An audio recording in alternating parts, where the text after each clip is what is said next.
Coming up next, find out what caused 3 infants to die at Geisinger Medical Center in Danville. Plus, there are 14 cases of measles confirmed in the state this year. Find out what local health professionals have to say about it. And was an invasive species that could decimate the state's economy spotted in Centre County? The Centre County Report starts now.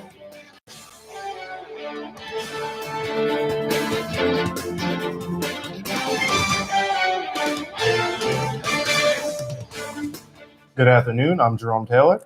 And I'm Courtney Allen. Thanks for joining us. We begin with the serious health situation. 3 babies have died from a bacterial infection at Geisinger Medical Center in Danville, and the hospital is now transferring some infants to other hospitals. The infection affected 8 newborns in the neonatal ICU. 3 died, 4 have recovered, and 1 is still being treated.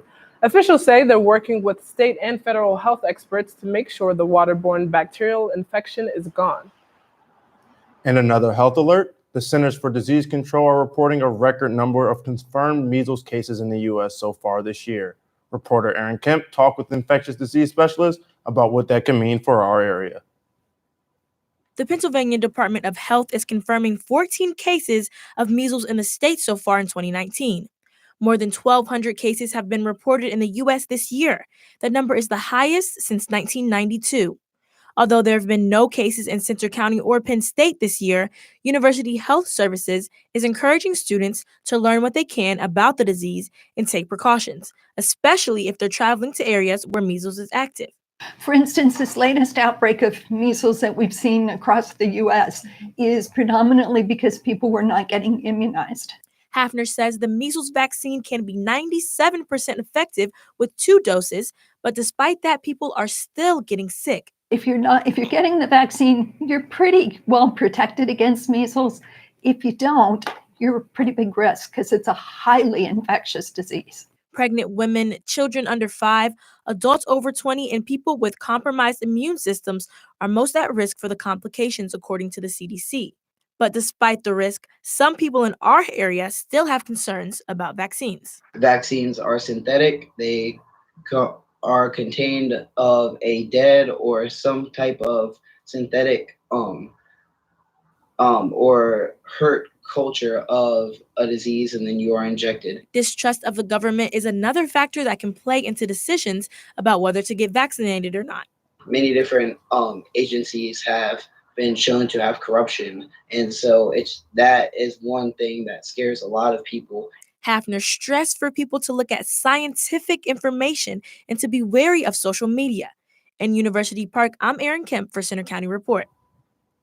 For more information about vaccines and how to protect yourself, you can find info on the Center for Disease Control website. The State College School District is responding to what it calls a racially insensitive video that's making the rounds in the area. Administrators say the video was created by a state high student and contained racially insensitive remarks. A joint statement from the superintendent and the principal said, quote, "We feel concerned for our community and acknowledge the hurt caused by this video. In our district, we have no tolerance for racist behavior and will always address these acts immediately."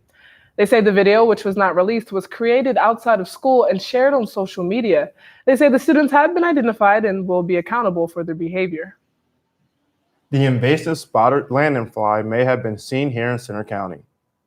The Centre Daily Times says 2 sightings were reported here after the Penn State Pitt football game 3 weeks ago, and fans were asked to check their cars for the bugs at Saturday's games, especially if they traveled from southeastern PA.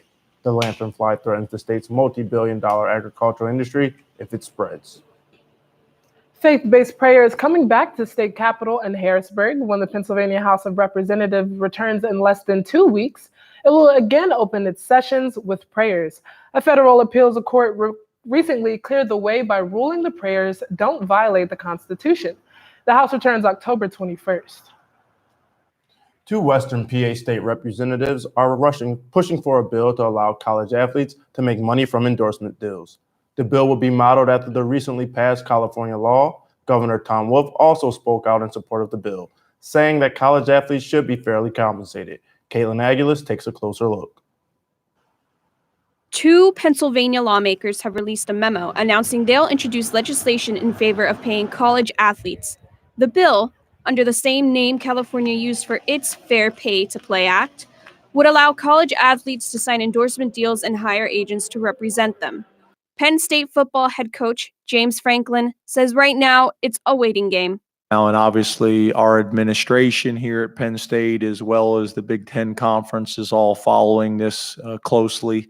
And we're going to have to continue to follow it closely, and we're going to have to learn, and we're going to have to evolve. Some college students we talked with say they're happy to hear their favorite athletes could be getting paid. I feel like they shouldn't really continue to sell merchandise for star players, because think about it. When they get hurt, they lose their scholarship. They lose, basically, they're not able to play for a while. And if they don't go back to the same form they were, the people that are selling their merchandise are still making that money, and they get absolutely nothing. It's a serious question here in State College, but I mean, especially because the sports are so serious here. I mean, I could definitely understand why you would pay the student athletes. The NCAA's president is against the idea, saying, quote, "The complete elimination of rules is not acceptable. You simply can't have a successful athletic association when we don't have any rules in place. This is just a new form of professionalism and a different way of converting students into employees." If Penn State athletes are allowed to get paid with the passing of the Fair Pay to Play Act, that would mean that they would be able to get money from any endorsement deals that they sign. Right now, only 2 other states have introduced similar legislation, and 4 states are considering it. In University Park, I'm Caitlin Aguilas for the Center County Report. The NCAA argues that states creating their own rules will create an unfair playing field for student athletes. It's October in central Pennsylvania, and that means harvest season. Reporter Emerald Baptiste takes you to a farm in State College and shows you what makes it unique. Many would say there's nothing more beautiful than watching something you love grow and blossom. Farming is hard work, but at Penn State, volunteers are actually operating an entire student-run farm. It's on Big Hollow Road in State College. And we have multiple student volunteers that come in, usually 10 to 15 every Monday night. Isaiah Buchenwicks is the production director and former intern at the student farm. Students aren't directly paid by the student farm for that, but they're invited to take as much food home as they want. The farm has been operating since 2016 and it's about to get bigger. Penn State Student Farm just received permission to expand 3 times its size. They will continue to grow produce and flowers, just like this one called nasturtium. It is also known as an edible flower. Some say it's spicy. It does give you a tangy feeling. Whitney Ashed is a Penn State senior and a member of the Farm Club. She says much of the food grown here goes to the community. We also have really good partnerships with the nursing home up there, and then we also have good partnerships with housing and food services with Penn State, and our food will often go to either up there, which is fun because they can see us farming throughout the day, or through housing and food services, so students can see a lot of the student farm produce whenever they go and get a salad. A salad grown right here by students on their local farm. In State College, I'm Emerald Baptiste for the Center County Report. The student farm says it plans on expanding in the upcoming years. The rain has moved out of the area today, but what's on the way for the rest of the week? We check the 7-day forecast coming up. Plus, see what Penn State sports team will be featured on an HBO special. Also coming up, an annual tradition in State College turns 100 years old. We'll take you there after the break. Perfect.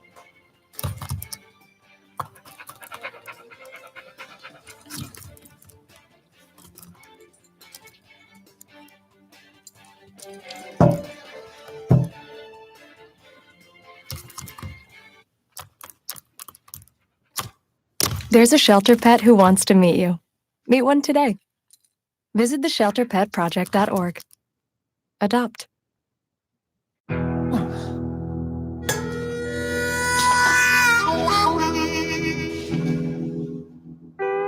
Get caught buzz driving, and you could do some hard time. Craig, knock it off. Sorry, Mom. It could cost you around $10,000 in fines, legal fees, and increased insurance rates. And that could set you back a few years. Buzzed, busted, and broke. Because buzz driving is drunk driving.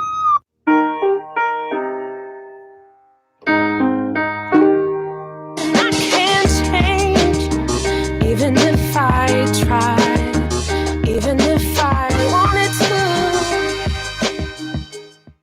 one thing you can never have sex without.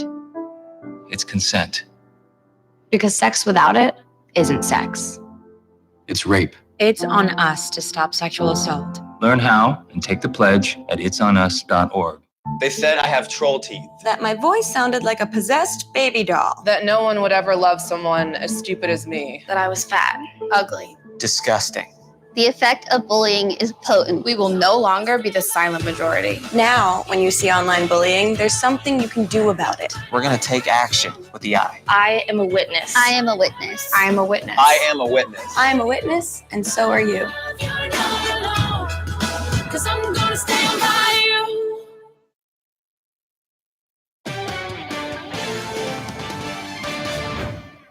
Thousands of alumni returned to Penn State over the weekend as the university celebrated its 100th homecoming. Reporter Mitch Stewart was in downtown State College for one of the popular annual traditions. Penn State celebrated homecoming with its annual parade on last Friday night. The parade began in front of the Intramural building, passing East Halls before winding down through campus towards College Ave before turning up Burroughs Street and finishing up at Rec Hall. Students, alumni, faculty, relatives, and community members came out to enjoy the numerous attractions.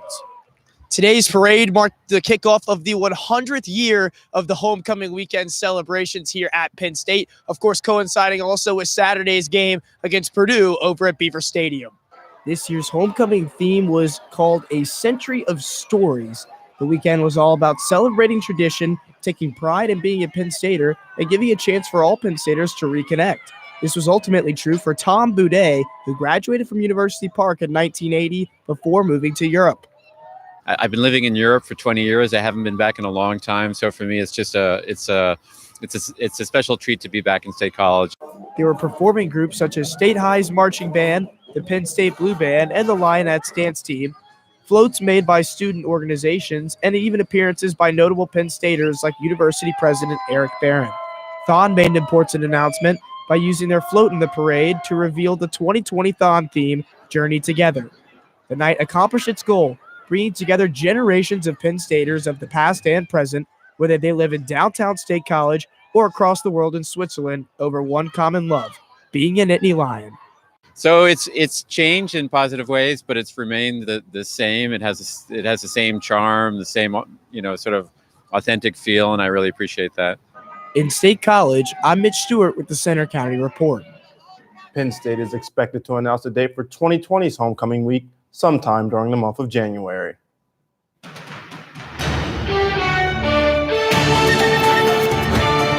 Happy Tuesday afternoon, everyone. Thanks again for joining us. I'm Casey Rigner, bringing you your latest forecast.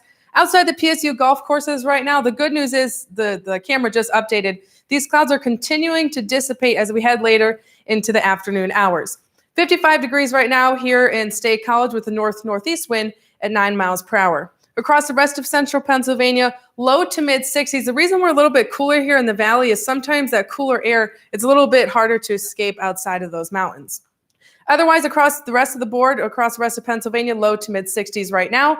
Central and southeastern Pennsylvania, still we're dealing with some of those rain showers that are fizzling out associated with that cold front that passed through yesterday, bringing us rain for majority of the day on your Monday. Now, what's going to happen is there's high pressure. This is on Wednesday afternoon. There's high pressure to the north with a system to the south. And when these winds come together, it's going to fuel up some rain, bringing in some moisture from the Atlantic. So parts of the East Coast, including Jersey, New York, and southeastern Pennsylvania, Wednesday afternoon, you may have some rain showers that will linger into the evening hours as well. Nothing to cancel your plans over, nothing that's going to be too long lasting or too widespread, just something to keep in mind as you're headed out on Wednesday. Now for today, it's going to be pretty seasonable. 64 is our high. Those clouds will continue to clear up as we warm up this afternoon with the northeast wind at 5 to 10. And then tonight, there's going to be a few clouds in the area. We'll cool off to 46 degrees, winds still out of the northeast. And then tomorrow, not much is really going to change. It's just going to be slightly cooler because some more clouds will be in the area. 63 is our high with some partial sunshine. The rest of this week is looking pretty nice, seasonable, as I just mentioned. Nothing too much going on weather-wise, so it's going to be kind of a boring week in regards to that. 65 for the remainder of this week. And then a cold front should pass through by Sunday. And what that's going to do is it's going to increase our chances for rain. But then as soon as it's in, it will cool off temperatures slightly by Sunday. We may be in the upper 50s and lows in the upper 30s. And then it should be great for the beginning of next week. But the good news is this week, not much to worry about weather-wise, pretty calm. Feeling like a nice fall week for October. Seems like that's all you can ask for. Nice, we're finally cooling down.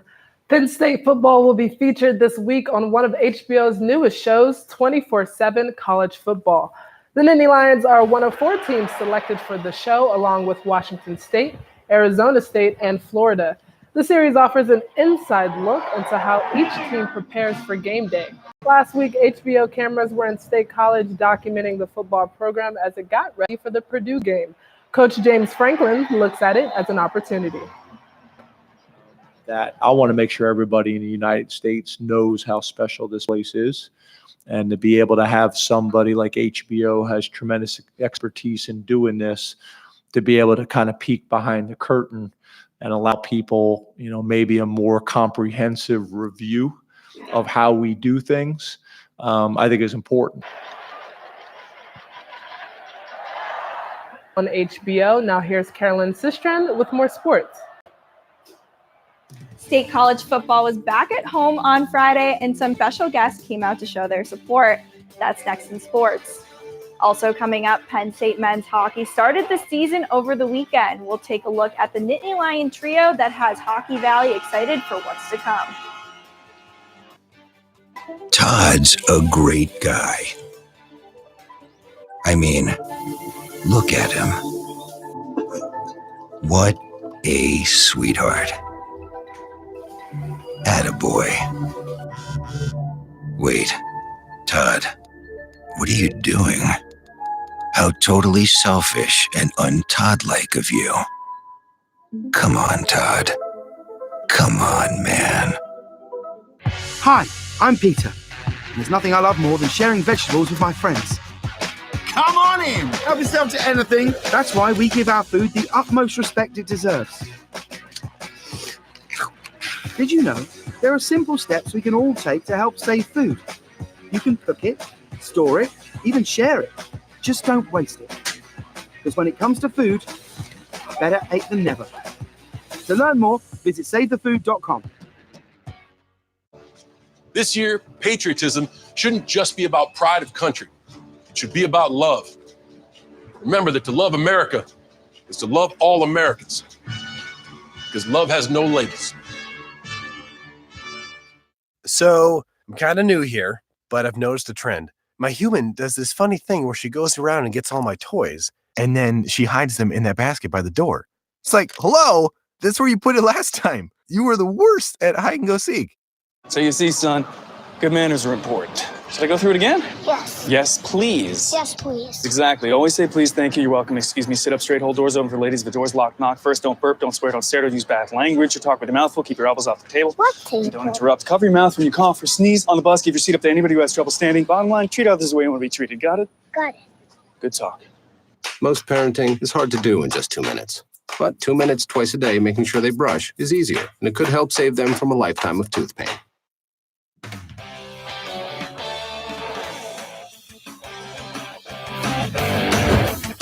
I'm Carolyn Sistren with sports. The State College Little Lions are still unbeaten this football season. They're now 7-0 after a win Friday against Harrisburg. I was there to catch all the action. The Little Lions are having quite a big season. The thing I really like about this team is that they're always competitive. State College High School took down Harrisburg on Friday night to hold on to their undefeated record so far this season. Drayson Green intercepted the ball on the Cougars' 23-yard line to cut their first drive short. The Little Lions went on to end the first quarter with a 4-yard rushing touchdown from quarterback Brady Dorner. Brady Dorner, I know it's kind of his year now. He's been behind some guys who graduated now. And then I know they got a couple running backs who have been good as well. I know Dre, and then Isaiah too. So they got some talent in the backfield for sure. Strong defense on both sides kept the score at 7-0 heading into the half. Green's pick six 13-yard return in the third and 5-yard rushing touchdown in the fourth gave State High the 3-touchdown lead with 11 minutes left to go. The Harrisburg Cougars fell to the State College Little Lions 21-6. The consensus among State High fans is that the Little Lions have a really good shot at making the postseason, and Penn State head coach James Franklin turned out to see that for himself. Ahead of Penn State's homecoming game on Saturday against Purdue, James Franklin was in attendance to cheer on the Little Lions, taking pictures with fans and enjoying the Friday night lights. Former State High football alumni were there as well, including Penn State freshman tight end Tommy Freiberg. State High hosts Central Dauphin this Friday at 7 p.m. Penn State hits the road this week after beating Purdue at the homecoming game to stay unbeaten. The team had 10 sacks on Saturday, just one short of the school record set in 1999. KJ Hamler got things started on a 23-yard touchdown play. Quarterback Sean Clifford added a touchdown of his own on a 3-yard run 3 minutes later. Sophomore Jahan Dotson got in on the action with a 72-yard pass play that resulted in the third touchdown of the first quarter. Purdue scored just before the half for their only points. Penn State freshman running back Noah Cain finished with 105 yards on 12 rushing attempts. While the team is happy with the win, Coach James Franklin still sees areas that need improvement heading into the rest of Big Ten play. And I felt like, maybe after getting those early points, that maybe we took a deep breath and exhaled. And we don't live like that around here. We're going for 4 quarters, 6 seconds at a time, and be aggressive for 4 quarters. Penn State improved to 5-0 this season and is now ranked 10th in the AP poll. Hockey season is back in Happy Valley. The Nittany Lions hit the ice in an exhibition match over the weekend. Penn State took on the University of Ottawa in the 5th annual international game at Pegula Ice Arena. The Nittany Lions shut out the GGs 5-0, with 2 of those scores coming from junior Evan Bell. The Lions begin regular season play this Friday and Saturday against Sacred Heart University at home. Penn State hockey had the highest scoring trio of forwards in all of college hockey last season. Reporter Will Desautels caught up with each of them as the new season began. Penn State hockey is back on the ice, and expectations have never been higher. Leading the way is the most productive trio in college hockey last year: Alex Limoges, Liam Folks, and Evan Barrett. I think the next step for us is just being more consistent period by period. We all know what we're capable of doing. We proved that last year, and we're just excited to get ready for this season. In 39 games last season, Folks, Limoges, and Barrett combined for 135 points, more than any line in the country. The question is, can they be that productive again this season? All of us, as individual players, have matured and gotten better in our own way, and that makes us better as a group. Limoges was the biggest star of the group last year, setting single-season program records with 50 points and 23 goals. Individually, I think I can do more. It's going to be a challenge, but we're definitely up for it. We're excited and we're ready to go. Last year, though, was the first time in 3 seasons Penn State did not qualify for the NCAA tournament. But with this trio returning, the Lions could be in for a big season. All of that production coming back for another season is a big reason why the Nittany Lions are ranked number 1 in the preseason Big Ten polls. The next goal for all 3 of them, of course, will be to remain atop the polls at the season's end. I'm sure they would take a few more wins to make sure they've made the tournament instead of a few more points. In University Park, I'm Will Desautels for the Center County Report. This is the first time ever Penn State is ranked first in the Big Ten preseason poll. Penn State men's soccer looked to extend its unbeaten streak to 8 games when it took on 8th-ranked Indiana on Sunday. But the Hoosiers had different plans, and their aggressive offense found the back of the net 3 times before halftime as they beat the Nittany Lions 3-1. This was the Lions' first conference loss. Their next game is against Northwestern on Saturday. That's all for sports. Now back to you at the anchor desk. Thanks, Carolyn. Coming up next, see how some fans tailgated in ultimate comfort for this year's homecoming game at Penn State. We'll take you to the RV lot next.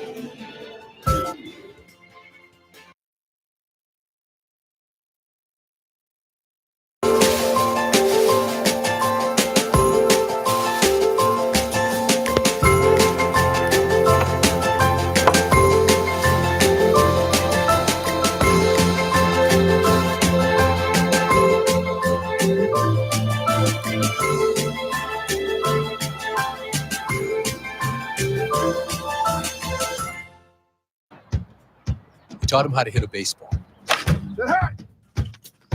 how to hit a receiver, the strike zone, the net, You taught him how to hit the upper corner. You even taught him how to hit the open man.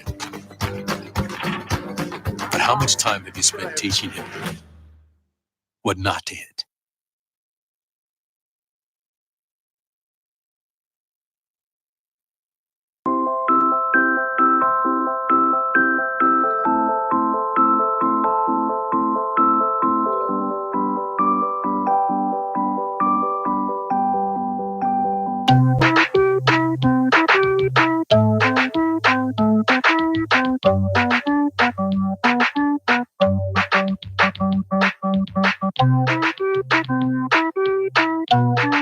Start a story. Adopt at theshelterpetproject.org. There's one thing you can never have sex without. It's not something you buy. Or something you take. In fact, there's only one way to get it. It has to be given to you, freely. It's consent.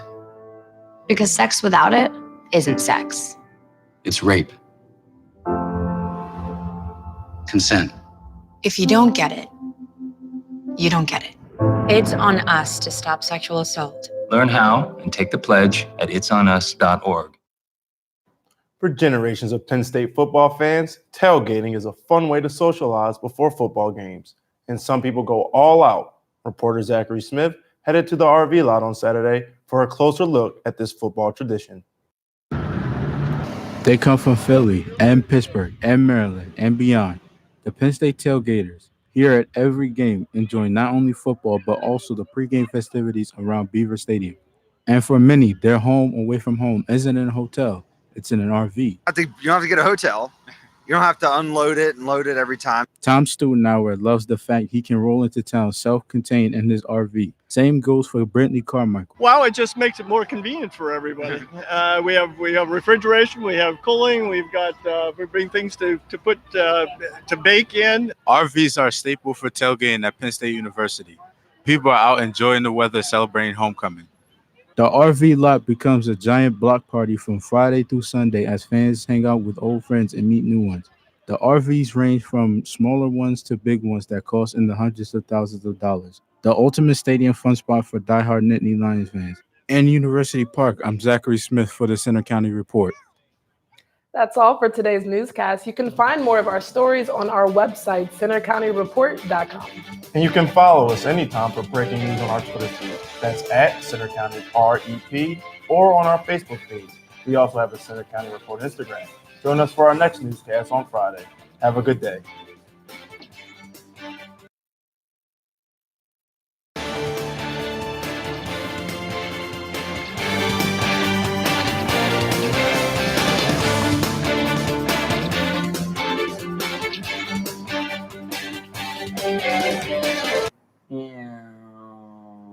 No.